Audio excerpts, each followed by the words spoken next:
Em nome do Pai, do Filho e do Espírito Santo. Amém. Então, na segunda parte, nós vamos ver a conformidade com a vontade de Deus, a eficácia santificadora da conformidade com a vontade de Deus, nosso Senhor, e assim vamos concluir o tema da vontade de Deus. São Bernardo de Claraval distingue 3 graus desta virtude, que corresponde aos 3 graus da perfeição cristã. O principiante, movido pelo temor, suporta a cruz de Cristo com paciência. O proficiente, ou seja, aquele que está mais avançado, movido pela esperança, leva com certa alegria. E o perfeito, consumado em caridade, abraça com ardor. Os principiantes, sustentados pelo temor de Deus, não amam os sofrimentos, antes o procuram evitar. Contudo, antes querem sofrer que ofender a Deus, e posto que, gemendo sob o peso da cruz, suportam-na com paciência, são resignados. Então, na vida espiritual, tudo começa pelo começo. Então, os iniciantes, é o nosso caso, todos nós temos certa repugnância à cruz, hein? E faz parte do início de caminhar o Calvário, porque isso é conforme a natureza do homem que não gosta da dor. Todos nós estamos programados fisicamente a aliviar todas as dores. É próprio do homem fugir delas. Por isso a cruz é algo muito sobrenatural. Só pode ser sobrenatural. Para amar os sofrimentos, que aí já é a perfeição da vida católica. Porém, nos principiantes está a resignação, ou seja, virá a vontade de Deus ser cruz, não para nós, por causa de nossas rebeliões, ou o que Deus nos manda pode ser algo difícil de fazer, mas em todo caso, nessa primeira fase, todos ficarão resignados. Os proficientes são os que estão um pouquinho mais avançados, é o segundo estágio. Eles são sustentados pela esperança. Os primeiros é pela resignação, ou seja, se conformam com a vontade de Deus Nosso Senhor. Mas os segundos, os proficientes, eles são sustentados pela esperança e desejo de bens celestiais, sabendo que cada sofrimento nos vale um peso eterno de glória. Não busco ainda a cruz, mas levo-a de bom grado com certa alegria. Aqui já mostra uma disposição de alma muito mais avançada. Uns suportam e se conformam. Os outros, sabendo que de trás de cada cruz tem muita glória, porque tem méritos, com as cruzes bem carregadas tem mérito, e a altura do mérito é a intensidade de glória. Então eles vão com santa ambição de ter mais glória, mais mérito, e para isso mais mérito, então mais cruzes. Mas eles não buscam. Deixa que Deus Nosso Senhor seja aquele que as envia. Agora os perfeitos, guiados pelo amor da cruz, vão muito mais longe para glorificar a Deus, que amam, para se conformarem mais perfeitamente com Jesus Cristo, vão ao encontro das cruzes, desejam-nas, abraçam-nas com ardor, não que elas sejam amáveis por si mesmas, mas porque nos são um meio de testemunhar o nosso amor a Deus e a Jesus Cristo, nosso Senhor. Como os apóstolos se regozijavam de terem sido julgados dignos de ser ultrajados pelo nome de Jesus Cristo. E o mesmo São Paulo não sente-se inundado de gozo no meio das tribulações. Este último grado chama-se entrega total a Deus. É a perfeição do cumprimento da vontade de Deus. Aqui, por exemplo, se entende porque muitos santos, ademais de enfermidades, calúnias, perseguições, tribulações e etc., eles eram muito penitentes. Se entende porque tem santos que assim inventou todos os gêneros de tormentos para o corpo, para o sono, para tudo. Santa Rosa de Lima, por exemplo, ela usava silício, um monte. Ela tinha uma coroa de espinhos na cabeça. Ela dormia num quarto que ela não podia ficar em pé, porque senão batia a cabeça no teto, era um quarto baixinho. Ela colocou fel na comida, ela usou uma corrente com um cadeado na cintura, e para que ninguém tirasse o cadeado dela, ela pegou e jogou a chave num poço. E ela fez todos os gêneros possíveis de penitência, coisas que nem ainda eram praticadas por outros. Ela fez tudo o que se pode para sofrer por Nosso Senhor. Mas por quê? O mundano fala, isso é um masoquismo, isso é uma loucura. Mas ela, como está no estado de perfeição, sabe que quanto mais se sofre por amor a Deus, tem mais glória. E junto com as tribulações que ela tinha, ela só fez acrescentar, ela não fugia das tribulações para se flagelar, não. Deus tratava de flagelá-la também com a tribulação, e ela acrescentou mais tribulações à sua vida. E por isso se entende agora porque os santos eram generosíssimos na penitência. Não é só para evitar o pecado, não é só para não cair em pecados, não, é muito mais, é por amor a Deus Nosso Senhor. O mesmo São Luís de Montfort, São Luís de Montfort chega a tirar pus das chagas de gente doente, não? E quando ele tinha nojo de alguma coisa, ele pegava uma colher de pus e tomava. Pois é, isso se mostra, por quê? Porque a coisa mais repugnante que deve haver é o pecado, Você vê que nós não chegamos, eu não vou recomendar um frasquinho de pus para ninguém. Eu só estou mostrando como nós somos covardes, Os santos nos devem deixar envergonhados, porque o que nós sofremos não é nada. Não é um fiapo da cruz de Cristo, Não é uma centelhazinha do madeiro da cruz de Nosso Senhor. E tem os que nos precederam na fé, não só carregaram um pedaço da cruz de Cristo, mas aumentaram ainda com os próprios sofrimentos enviados por Deus e generosamente colocados por eles mesmos. E assim muitos outros santos foram criativos, os santos na penitência, mas na penitência movida pelo amor a Deus Nosso Senhor. Essas são as almas perfeitas. Eficácia santificadora da conformidade com a vontade de Deus. Do que fica dito, resulta evidentemente que esta conformidade com a vontade de Deus não pode deixar de nos santificar, pois que une nossa vontade e, por conseguinte, as nossas demais faculdades àquele que é fonte de toda a santidade.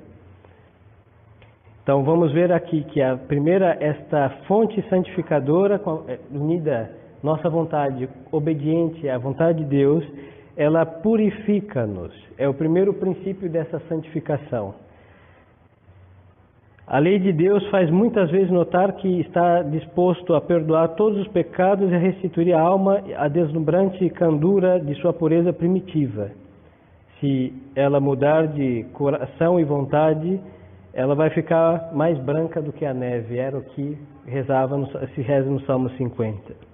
Mesmo que os seus pecados sejam mais vermelhos que o carme, mais rubros, vão ficar mais brancos do que a neve.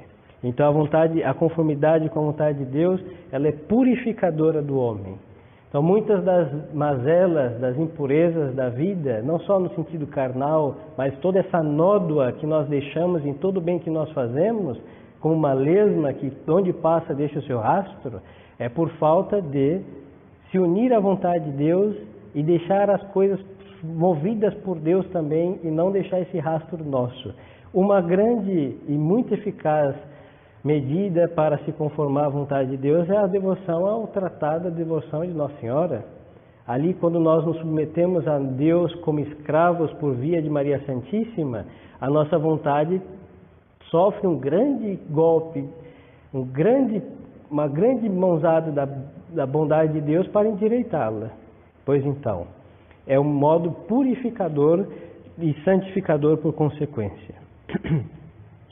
A conformidade com a vontade de Deus também nos reforma. O que nos deformou foi o amor desordenado do prazer, e o que cedemos por malícia ou por fraqueza. Ora, a conformidade com a vontade divina cura-nos desta dupla causa de recaídas. Então, é outro princípio santificador. Depois de todos os terrores, de todos os terremotos, de todas as investidas do demônio para tentar destruir a casa, o castelo espiritual que nós edificamos com o Espírito Santo, tantas resistências, as portas estão arrombadas, as janelas quebradas, e tudo está assim, é o estado da alma que resistiu ao diabo. Então a vontade humana conformada, unida a Deus, vai ficar completamente reformada com a perfeição de nosso Senhor. É impressionante isso. Às vezes nós tentamos restabelecer a sanidade ou a beleza da nossa alma com os nossos próprios critérios, mas isso é tão simples. É somente se conformar à vontade de Deus que vai ter a beleza primitiva, se é que tinha e perdeu, ou vai ter a beleza, enfim, se ela nunca esteve na alma. Também ela nos cura da malícia que resulta do nosso apego às criaturas e, sobretudo, ao nosso próprio juízo e vontade. É que de fato, conformando a nossa vontade com a de Deus, aceitamos os seus juízos como regras dos nossos, os seus mandamentos e conselhos como uma norma para a nossa vontade, e desprendemo-nos assim das criaturas e de nós mesmos e da malícia que nasce dessas afeições. Então, a conformidade com a vontade de Deus nos arranca de todos esses meios humanos, respeito humano, vergonhas do bem que fazemos, vergonha da nossa religião, vergonha de estar tentando andar na verdade das que sofrem as almas no começo de sua conversão. Então vai fazer com que elas sejam realmente conformes a nosso Senhor e não fique se perdendo nesses juízos, o que pensarão, e os seus pensamentos tampouco se afastarão dos pensamentos de Deus, porque acaba tendo a sua vontade sendo conforme a vontade de Deus nosso Senhor. E também remedia nossa fraqueza, origem de tantas faltas. Em vez de nos apoiarmos em nós mesmos, que tão frágeis somos, apoiamos-nos pela obediência em Deus, que, onipotente como é, nos torna participantes da sua força, para resistirmos às mais graves tentações. É o que São Paulo dizia: tudo posso naquele que me conforta, tudo posso naquele que me fortalece. Quando fazemos a sua vontade, Ele nos compraz em fazer a nossa, ouvindo as nossas orações e sustentando a nossa fraqueza. Muitas vezes as nossas orações não são atendidas. Uma coisa é que elas sejam ouvidas. Olha, Deus ouve todos os ruídos que são emitidos por qualquer ser ou coisa, hein? Os ouvidos de Deus são apuradíssimos. Agora, outra coisa é que Ele atenda ao que Ele ouviu. Então, Deus ouve todos os pedidos de todas as almas, de todos os cantos do mundo, de onde elas estiverem, salvo no inferno, porque lá ninguém pede nada a Deus. Agora, que seja atendida a súplica é outra história. Porque Deus muitas vezes não atende o nosso pedido, por quê? Porque nós somos surdos à sua voz. Então, surdos à voz de Deus, Deus não se faz surdo à nossa voz, porque Ele ouve, mas só que Ele não abre o seu coração para dar o que nós pedimos. Então, a alma que está em conformidade com Deus, as suas orações serão atendidas. Ela tem muito mais para ser atendida do que quando ela estava em rebeldia, por um sentido muito óbvio e evidente. Porque a alma que se esforça na obediência para agradar a Deus, Deus nosso Senhor vai ser generoso para com essa alma, porque é uma amiga sua. Ela tenta ser fiel, ela quer ser fiel, ela quer ser obediente, então tudo muda. Agora, se é uma alma rebelde, quem ouve rebeldes? É por suma misericórdia. Sim, Deus ouve e atende os rebeldes às vezes, mas não como faz com seus amigos. Dos amigos basta um suspiro. Agora, dos seus inimigos, bom, tem que clamar muito, e se Deus não atender, hein, Ele segue sendo justo e misericordioso também. E na nossa fraqueza, quando o sopro da tentação ou vendaval furioso tentar nos arrastar ao mal, nós resistimos. É uma das razões pela qual qualquer cara feia que o diabo faz, a gente morre de medo, ou qualquer sugestão da carne nós caímos, qualquer sugestão das paixões nós já estamos escravos delas. Por quê? Porque nós somos frágeis, muito mesmo, mais do que uma taça de cristal. E a vontade de Deus deixa a vontade do homem blindada, robustecida, fortificada, de tal modo que o homem se faz muito mais valente, muito mais forte para resistir ao mal e muito mais forte para progredir no bem também. Então, muitas destas fraquezas e escravidões do pecado é justamente porque ele, o pecado e as paixões debilitaram a alma. Então, qualquer sugestão do mal, o homem já se inclina para a servidão cruel do pecado. Mas sendo obediente a Deus em tudo, ele será realmente inimigo, cortará as cadeias do pecado e da escravidão, seja ela qual for, e estará somente servo de Deus. Aí conhecereis a verdade e a verdade os fará livres. É exatamente isso. Quem conhece a verdade que é nosso Senhor, obedece essa verdade que é nosso Senhor, e esta verdade que é nosso Senhor e seus preceitos, o que Ele manda, o que Ele aconselha, realmente nos faz livres. Livres de todas as cadeias que nos atavam e nos aprisionavam para as cadeias eternas do inferno. Assim, desembaraçados de nossa malícia e fraqueza, cessamos de ofender a Deus de propósito deliberado e gradualmente vamos reformando a nossa vida. Aí aqui é o processo da santidade. Às vezes nós pensamos que para ser santo vamos ter que andar pelas águas, fazer um morto ressuscitar. Isso pode acontecer, mas primeiro tem que acontecer isso daqui. Tem que estar unido com a vontade própria, à vontade de Deus, de tal modo que querer o que Deus quer e não querer o que Deus nosso Senhor não quer. E dar a vida para obedecer a Deus antes morrer do que pecar. Essa é a afirmação dos santos. Por quê? Porque Deus não está na vontade de Deus o pecado na vida do homem. Não é a vontade de Deus. E assim, a alma conforme a Deus nosso Senhor, ela vai crescendo em santidade verdadeira.